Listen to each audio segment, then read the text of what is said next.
Hello students, so I welcome all of you my YouTube channel Rathore classes Mirzaganj.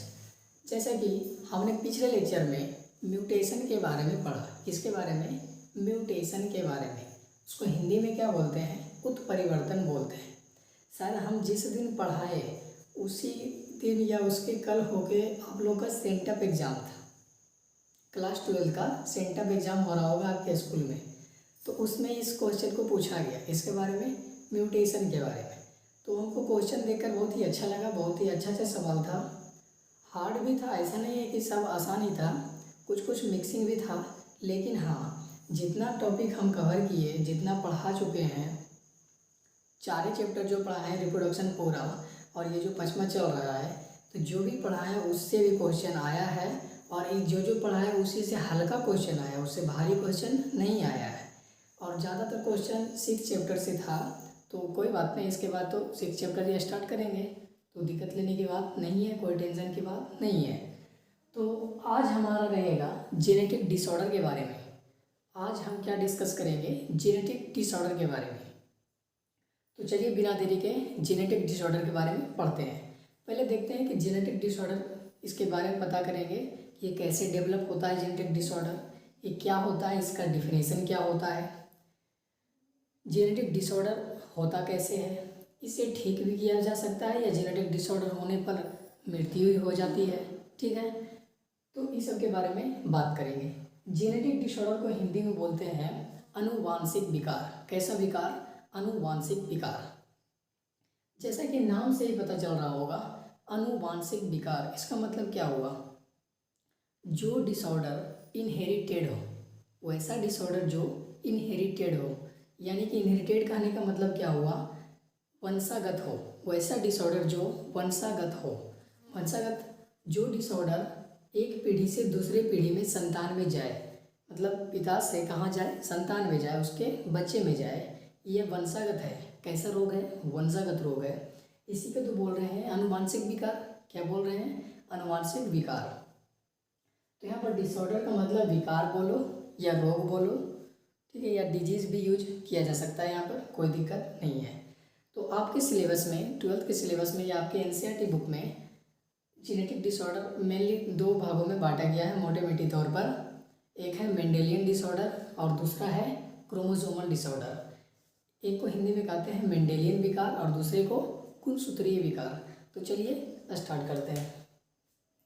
अनुवांशिक विकार को 2 part में पहले बांट देते हैं। ठीक है, अनुवांशिक विकार को पहले 2 पार्ट में बांट देते हैं। सबसे पहले क्या है? मेंडेलियन।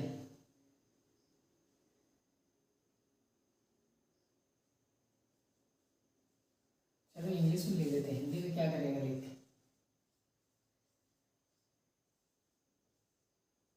मेंडेलियन डिसऑर्डर और क्रोमोसोमल डिसऑर्डर।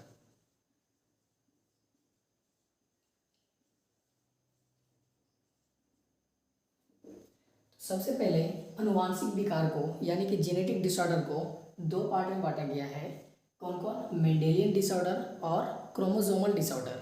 मेंडेलियन डिसऑर्डर का हिंदी हो जाएगा मेंडेलियन विकार या मेंडेलिय विकार, और इसको हो जाएगा गुणसूत्र विकार। तो जैसे कि अभी बताएं कि जेनेटिक डिसऑर्डर क्या होता है। जेनेटिक डिसऑर्डर जो इनहेरिटेड हो, वैसा डिसऑर्डर जो इनहेरिटेड हो, ठीक है, उसी को क्या कहते हैं? जेनेटिक डिसऑर्डर कहते हैं। और जेनेटिक डिसऑर्डर, क्या हम आपसे सवाल पूछते हैं, क्या सभी जेनेटिक डिसऑर्डर से मृत्यु हो जाती है? नहीं, तो नहीं होता है। लगभग 600 से ज़्यादा, कितना? 600 से ज़्यादा ऐसा जेनेटिक डिसऑर्डर है जिसको हम लोग ट्रीट कर सकते हैं। क्या कर सकते हैं? ट्रीटमेंट कर सकते हैं, ट्रीटमेंट करा सकते हैं। ट्रीटमेंट का अर्थ क्या हुआ? उपचार। क्या? उपचार। जिसको हम गोली दवाई खाएंगे तो क्या हो जाएगा? ठीक हो जाएगा। तो लगभग 600 से ज़्यादा अनुवांशिक विकार वैसे हैं जिसे हम ट्रीटमेंट करा सकते हैं, उपचार करा के ठीक कर सकते हैं। और ज़्यादातर बीमारी जो जेनेटिक डिसऑर्डर होता है उसको ठीक ही किया जा सकता है। थोड़ा बहुत बीमारी है जिससे डेथ होती है, सभी प्रकार के जेनेटिक डिसऑर्डर से डेथ नहीं होती है। ठीक है, अब चलिए देखते हैं मेंडेलियन विकार के बारे में। किसके बारे में? मेंडेलियन विकार के बारे में। तो बेसिकली इसको भी 2 पार्ट में बांटा गया है। कितने पार्ट में? 2 पार्ट में। कौन कौन? देखो,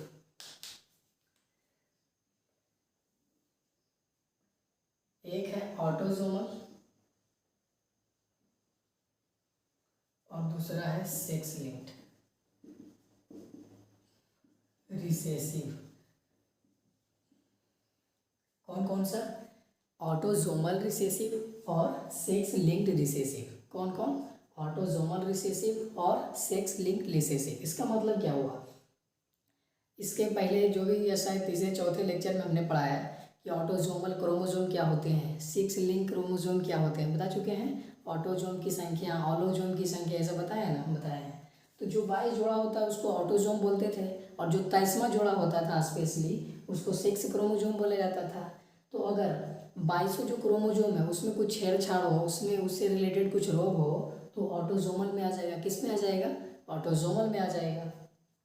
और वही बात करें सेक्स लिंक क्रोमोसोम, यानी कि उसके सेक्स लिंक क्रोमोसोम में कुछ गड़बड़ी हो, एक एक्स्ट्रा क्रोमोसोम आ गया या ऐसे हो गया वैसे हो गया, कुछ भी गड़बड़ी हो, कुछ भी चेंजिंग हो, तो उसको बोलेंगे सेक्स लिंक रिसेसिव। तो इसका उदाहरण देख लेते हैं कि इसमें कौन कौन से रोग आते हैं और इसमें कौन कौन से रोग आते हैं।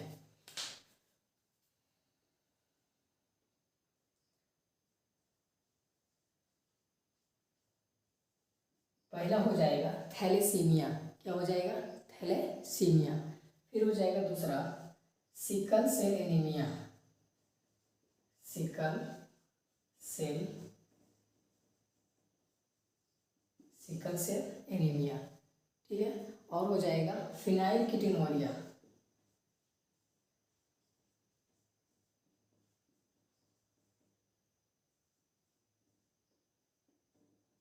Phenyl कीटोनुरिया।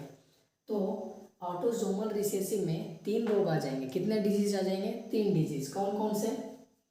Thalassaemia, sickle cell anaemia और फिनाइल कीटोनुरिया। कौन कौन सा? थैलेसीमिया, सिकल सेल एनीमिया और फिनाइल कीटोनुरिया।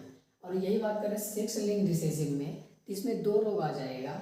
एक आ जाएगा कलर ब्लाइंडनेस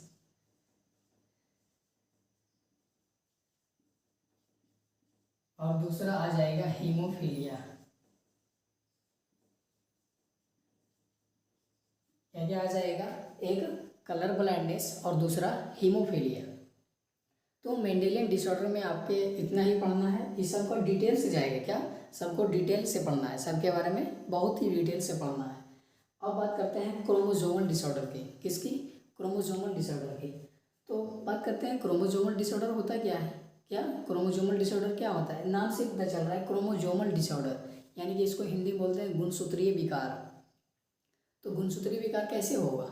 या तो उसका गुणसूत्र क्या हो, चेंज हो जाए, गुणसूत्र में नंबर उसकी संख्या चेंज हो जाए, या गुणसूत्र का स्ट्रक्चर, उसकी बनावट, उसकी संरचना चेंज हो जाए, तो उससे क्या हो जाएगा? उससे रोग हो जाएगा। उसी को नाम देते हैं गुणसूत्रीय विकार। क्या नाम देते हैं? गुणसूत्रीय विकार। और गुणसूत्रीय विकार में बहुत सारा रोग पढ़ना है। 3 रोग पढ़ना है। कितना रोग? 3 रोग। पहला आ जाएगा डाउन सिंड्रोम,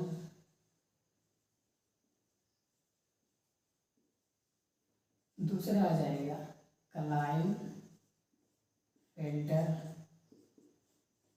सिंड्रोम, तीसरा आ जाएगा टर्नर टर्नर सिंड्रोम। तो अभी तक हमने क्या पढ़ा? अभी तक हमने कुछ नहीं पढ़ा। अभी हमने सीधा देखा कि आज जो टॉपिक था जेनेटिक डिसऑर्डर। क्या था टॉपिक? जेनेटिक डिसऑर्डर, अनुवांशिक विकार। जो रोग इनहेरिटेड हो, यानी कि वंशागत हो। कोई भी रोग है वो बाप में है और वो बच्चे में चला जाए, वो रोग बच्चे में चला जाए, वो रोग दिखे या ना दिखे इससे लेना देना ना है, ठीक है। यहाँ पर इससे डायरेक्ट बात चल रहा है कि जेनेटिक डिसऑर्डर इनहेरिटेड है। कैसा है? इनहेरिटेड है, मतलब बाप से बच्चों में जाने वाला रोग है। इसके 2 पार्ट होते हैं, एक मेंडेलियन डिसऑर्डर और दूसरा क्रोमोसोमल डिसऑर्डर। तो मेंडेलियन डिसऑर्डर और क्रोमोसोमल डिसऑर्डर 2 पार्ट क्यों किया गया? इसलिए किया गया क्योंकि मेंडेलियन डिसऑर्डर जो है वो सिंगल जीन डीएनए में होता है। किस में होता है? सिंगल जीन डीएनए के म्यूटेशन होने के कारण होता है। लेकिन ये जो क्रोमोसोमल डिसऑर्डर है ये होता है डायरेक्ट क्रोमोसोम के नंबर चेंज हो जाए, या तो क्रोमोसोम का नंबर चेंज हो जाए। नंबर चेंज कैसे होगा? या 6 लिंक क्रोमोसोम में एक और क्रोमोसोम एक्स्ट्रा क्रोमोसोम आ जाए, या एक एक्स क्रोमोसोम घट जाए, या उसकी संरचना में चेंजिंग हो जाए, तो वो क्रोमोसोमल हो जाएगा। और मेंडेलियन डिसऑर्डर में दो पार्ट में बांटा गया, ऑटोसोमल रिसेसिव और सेक्स लिंक्ड रिसेसिव। तो ऑटोसोमल रिसेसिव में 3 सा रोग पढ़ना है, थैलेसीमिया पढ़ना है, सिकल सेल एनीमिया पढ़ना है और तीसरा फिनाइलकीटोनुरिया पढ़ना है। इसी मेंडेलियन डिसऑर्डर के दूसरे पार्ट की बात करें, यानी कि सेक्स लिंक क्रोमोसोम की बात करें, सेक्स लिंक डिसऑर्डर रिसेसिव की बात करें, तो इसमें आ जाएगा पहला कलर ब्लाइंडनेस और दूसरा हीमोफीलिया। कौन कौन सा? कलर ब्लाइंडनेस और दूसरा हीमोफीलिया। फिर बात करते हैं क्रोमोसोमल डिसऑर्डर की। किसकी? क्रोमोसोमल डिसऑर्डर की। इसमें तीन रोग पढ़ना है। कितना डिजीज पढ़ना है? 3 डिजीज।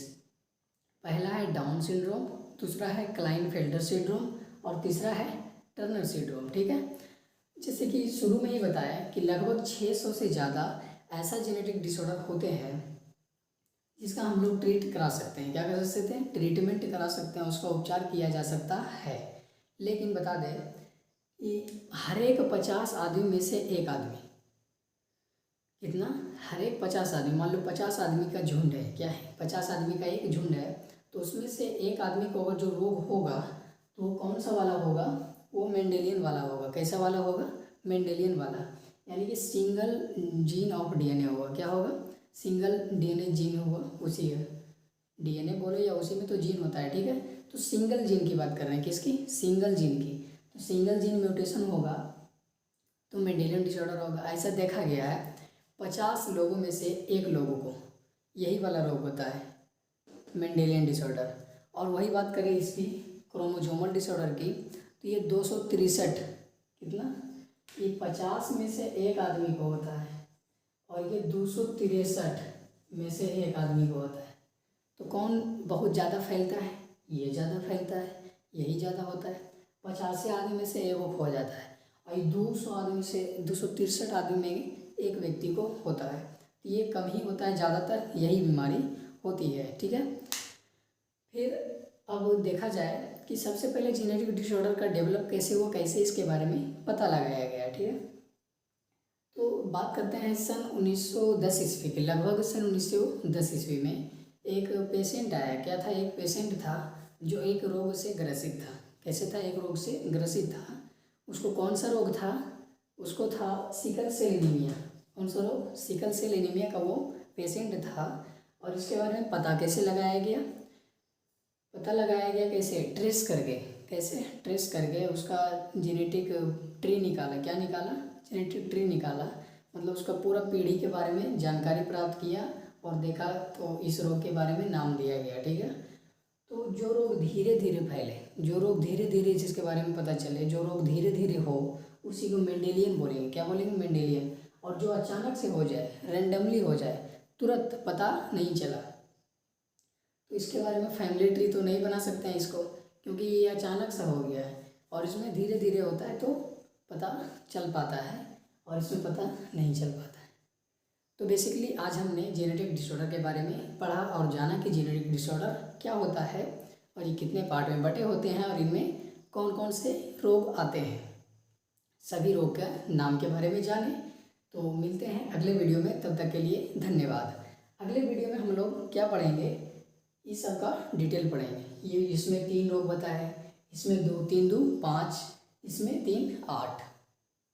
तो 8 के बारे में, प्रत्येक के बारे में एक एक लेक्चर देंगे, या तो एक लेक्चर में 2 या ऐसे करके ही ख़त्म करेंगे। ठीक है, तो बहुत ही जल्द ख़त्म हो जाएगा ये, और सभी के बारे में डिटेल से बताएंगे। कैसे बताएंगे? डिटेल से। तो मिलते हैं अगले वीडियो में, तब तक के लिए धन्यवाद।